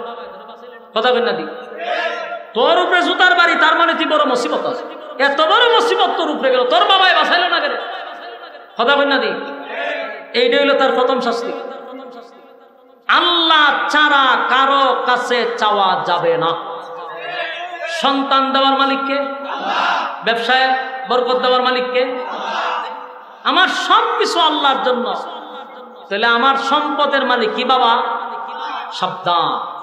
ওয়াকাযালিকা নুনজিল মুমিনিন, কিয়ামত পর্যন্ত আর আমার সমস্ত উম্মতি মুহাম্মদীকে আল্লাহ ঘোষণা দিছে, বান্দারে ইউনূস রে বাঁচাইছি, শুধু তাই না তোদেরকেও আমি উদ্ধার করব। সুবহানাল্লাহ। যুবক ভাই, ইউনূস নবী যখন আল্লাহর শরণাপন্ন হইল, আল্লাহ মাছের পেটের ভিতরে ব্যথা সৃষ্টি করে দিল। মাছের পেটের ভিতরে ব্যথা শুরু হইছে। মাছের পেটের ভিতরে প্রচন্ড ব্যথা। মাছটা সাগরের তলদেশে ছিল, পাগলের মতো দৌড়াদৌড়ি শুরু করছে। একটা পর্যায়ে ইউনূস নবীরে ভূমি করে মাছটা সাগরের পারে উঠাইয়া দিছে। 40 দিন পর্যন্ত অন্ধকার, চারটা অন্ধকারের ভিতরে ইউনূস নবী ছিল।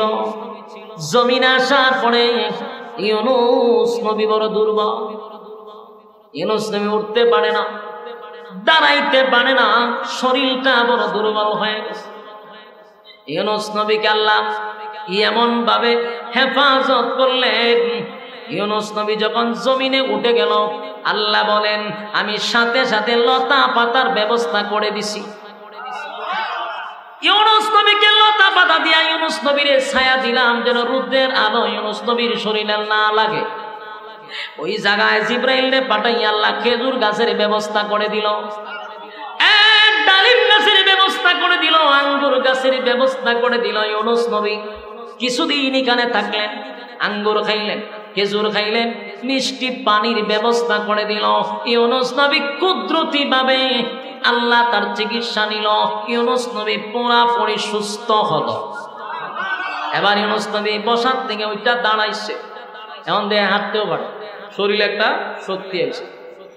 এবার ইউনূস নবী সুস্থ হওয়ার পরে সিদ্ধান্ত নিল যে এই ভুলটা আমি করছি, এখন এই ভুলের মাসুল আমি দিতে যাব।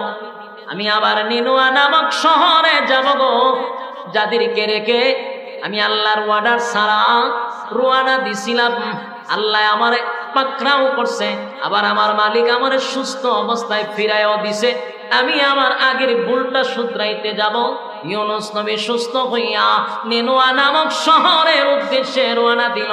একটা কথা ইয়াদ রাখবেন, ইউনূস নবী কিন্তু পরীক্ষায় পড়ছে, পরীক্ষায় পড়ার পরে ফার্স্ট ডিভিশনে পাস করছে।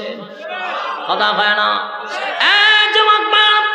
ইউনূস আলাইহিস সালাতু ওয়াস সালাম মাছের পেটের ভিতর থেকে বাহির হওয়ার পরে পুরাপুরি সিদ্ধান্ত নিল, নিনুয়া নামক শহরের মানুষ যদি আমারে মারে মারবো, আমারে হত্যা করলে করবে, কিন্তু আমি আবার যাব, তাদেরকে আবার দাওয়াত দিব, আবার কালেমার দাওয়াত দিব। আবার ইউনূস নবী রওনা দিল নিনুয়া নামক শহরের উদ্দেশ্যে।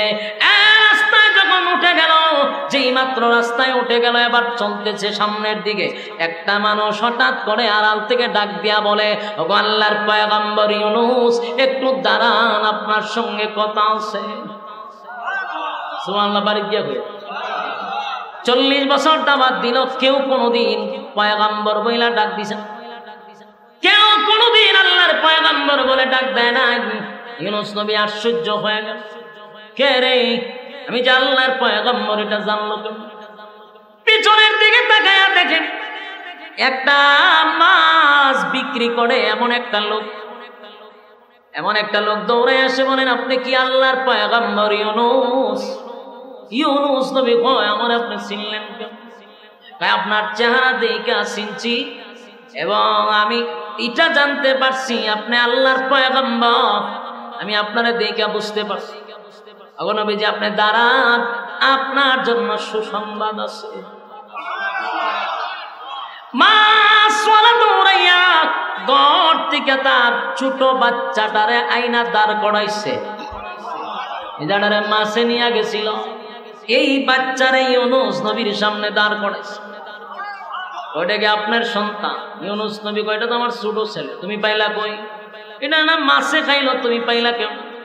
ওই লোকটা বলে, হুজুর, এই জন্যই তো আপনারে বলছি আপনি আল্লাহর পয়গম্বর, যার সন্তানকে মাছে নিজে আইনা আমার কাছে দিয়া গেছে।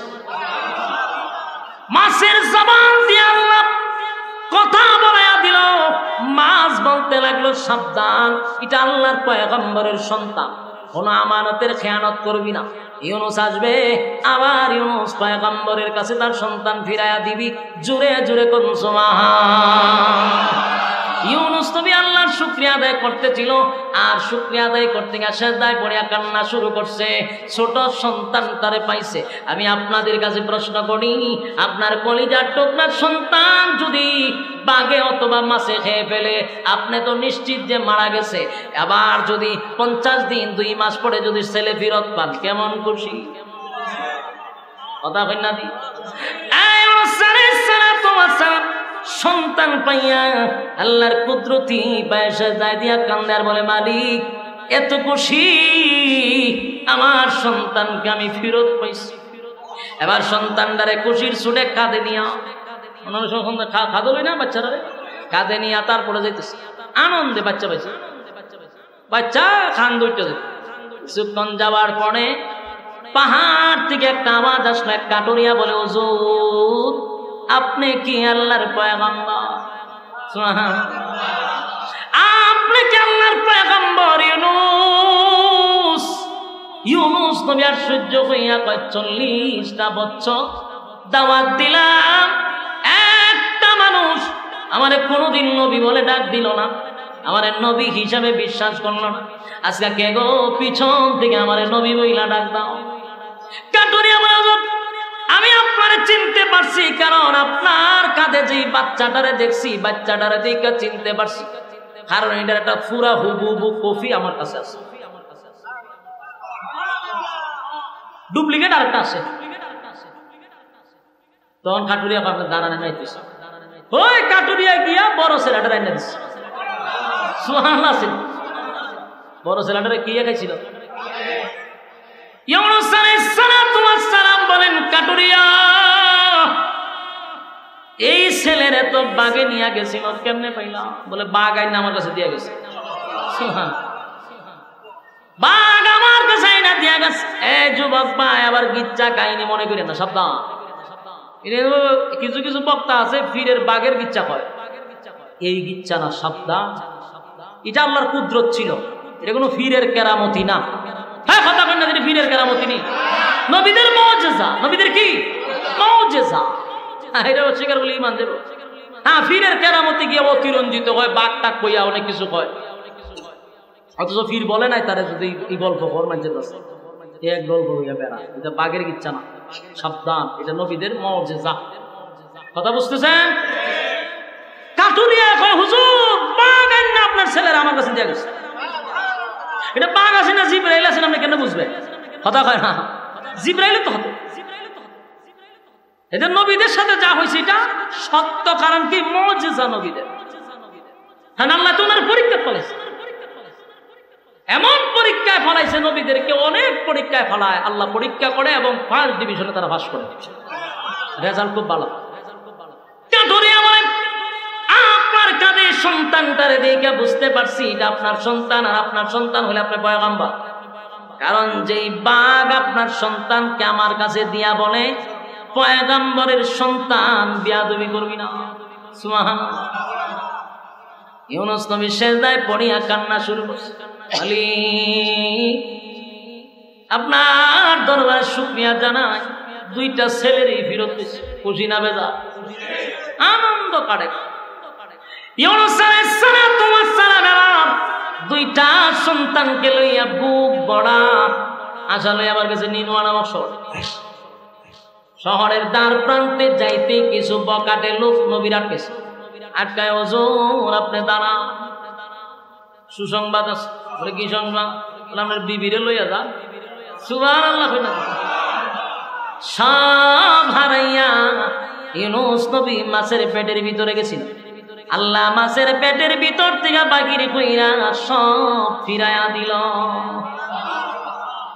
ওনার বিবির আনছে, আপনার বিবির বিন্দু পরিমাণ কোনো খেয়ানত হয় নাই।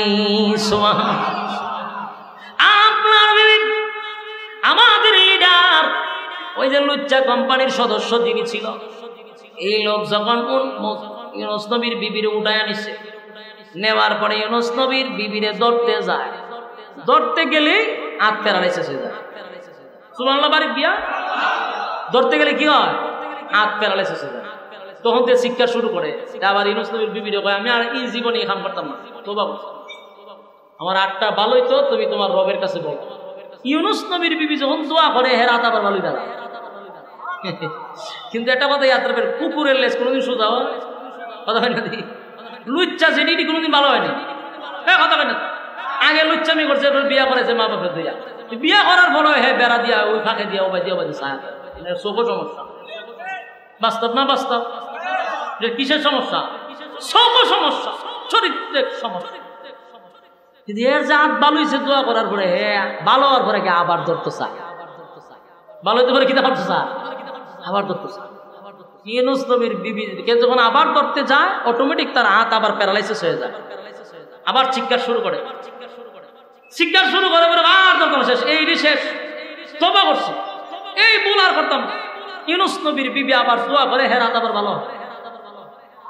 কিছুদিন পরে হে আবার চিন্তা করে আবার নিধরণ দেবে, হে আবার ধরতে যায়, আবার হাত প্যারালাইসিস।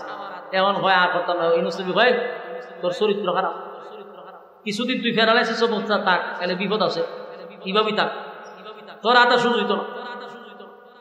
শেষের দিক দিয়া বলছে যে আমি আর জীবনে এমন ভুল করবো না, তুমি যেই রবের উপরে ঈমান আনছো আমি সেই রবের উপরে ঈমান আনলাম। সুবহানাল্লাহ, হাত ভালো হয়েছে, আর ধরছে না, ভালো গেছে। ইউনুস নবীকে বলেন যে আপনার বিবির কোন দিক দিয়ে খেয়ানত হয় নাই। সুবহানাল্লাহ, বিবি পাইছিনি, বাচ্চা পাইছিনি, সর্বহারা হয়েছিল ইউনুস পয়গম্বর। কথা কি বুঝতেছে? সময় শেষ। আপনারা যে লম্বা সময় গরমের মধ্যে বয়ে রয়েছে, বিরক্ত লাগতেছে, শেষ করে সময় শেষ।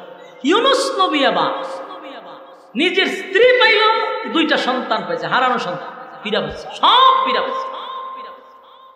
এবার তার সন্তানগুলি লইয়া, স্ত্রী লইয়া মনের আনন্দে ইউনুস নবী নিনুয়া নামক শহরে যায়। সুবহানাল্লাহ, যেই নিনুয়া নামক শহরে গজব আইসা ধ্বংস করে দেওয়ার কথা ছিল গো, ধ্বংস হয়ে যাওয়ার কথা ছিল, আল্লাহর পক্ষ থেকে গজব আসার কথা ছিল। গজব আইসা সব ধ্বংস করে দেওয়ার কথা।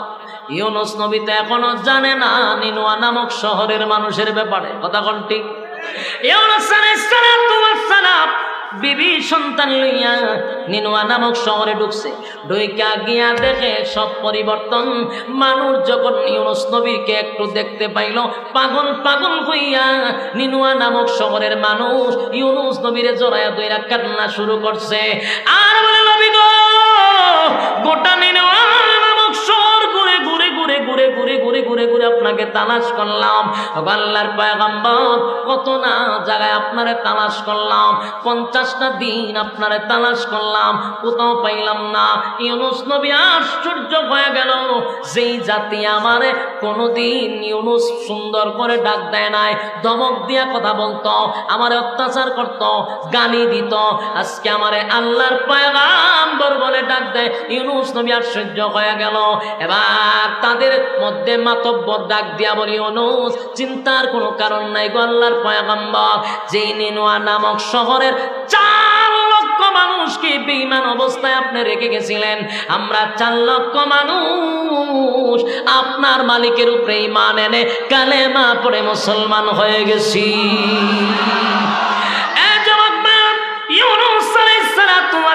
কিন্তু মাঝখানে একটা পরীক্ষা দিছে, বড় মুসিবতের পরীক্ষা, ঠিক কিনা? এত বড় পরীক্ষায় উত্তীর্ণ হওয়ার পরে আল্লাহ রেজাল্টটা কত ভালো দিছে। সুবহানাল্লাহ, শহরের প্রত্যেকটা মানুষ ঈমান আনছে এবং তাদের পয়গম্বরকে তারা মেনে নিছে। যুবক ভাইরা আমার, এই মাছওয়ালার ঘটনার থেকে কি শিখলাম? মাছওয়ালার ঘটনার থেকে এইটাই শিখতে পারলাম, আল্লাহ বলেন মাছওয়ালার ঘটনা শোনো। ওয়াজান্নুন, আমি মাছওয়ালার ঘটনা বলতেছি, তোমরা তা মনোযোগ দিয়া শোনো। এই মাছওয়ালা কামলিওয়ালার ঘটনার থেকে শিক্ষা হলো ধৈর্যের সাথে আমাদের জীবন যাপন করতে হবে। কথা কয় না? মন গড়ার সিদ্ধান্ত নিলে হবে না, কোরআন সুন্নাহর বাহিরে চলা যাবে না, কোরআন সুন্নাহ অনুযায়ী জীবন চালাতে হবে, আল্লাহর সিদ্ধান্তের বাহিরে যাওয়া যাবে না। দুই নাম্বার হলো মুসিবতে যখন পড়ে যাব বুঝে নিতে হবে আল্লাহর পরীক্ষা শুরু হয়ে গেছে। মালিক যখন আমাদেরকে পরীক্ষা করবে তখন ধৈর্যের সাথে আমাদের সবর করতে হবে এবং আল্লাহর শরণাপন্ন হইতে হবে। আল্লাহর শরণাপন্ন যদি হয়ে যাই সেই মালিক আবার ওয়াকাযালিকা নুজিল মুমিনিন, আল্লাহ বলেন আমি তোমাদেরকে উদ্ধার করব, এর মধ্যে কোনো সন্দেহ নেই। আমরা চাইব কার কাছে? আত্মীয় এখন কার কাছে চাইব? জোরে কোন লিল্লাহি তাকবীর।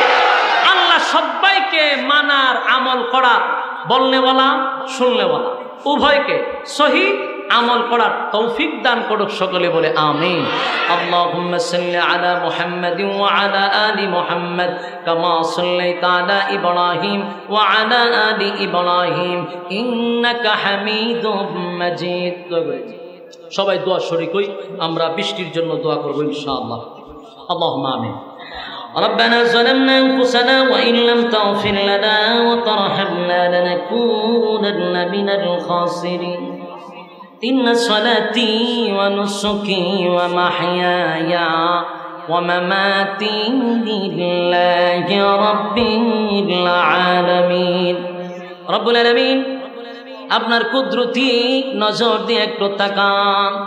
আপনার কত মহব্বতের বান্দারা আরামের ঘুম হারাম করে নরমাল বিছানার মধ্যে ঘন্টার পর ঘন্টা প্রচন্ড গরমে বসে আছে।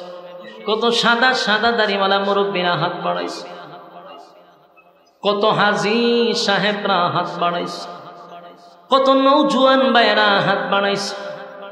আল্লাহ ছোট ছোট সঠিক সরল রাস্তার উপরে চলার তৌফিক দেন, যেমনে চললে আপনি খুশি ওইভাবে চলার তৌফিক দেন, চলার পথে শয়তানের ওয়াসওয়াসা থেকে হেফাজত করেন। রব্বুল আলামিন আমরা যারা হাত বাড়াইছি আল্লাহ এই মাহফিলটা যারা করছে আপনার তো জানার বাকি নাই। কেউ টাকা দিয়া, পয়সা দিয়া, বুদ্ধি দিয়া, শ্রম দিয়া, রান্না বান্না কইরা যে যেমনে পারছে মাহফিলটার জন্য রাত দিন অক্লান্ত পরিশ্রম করছে। রব্বুল আলামিন এই মাহফিলের প্রত্যেকটা সদস্যকে আপনি দিনের খাদেম বানায়া দেন, নামাজি বানায়া দেন। আজকের মাহফিলের সভাপতির হায়াতে আমলে বরকত দেন আল্লাহ। এই মাহফিলের সভাপতির হায়াতে আমলে আপনি বরকত দান করেন আল্লাহ।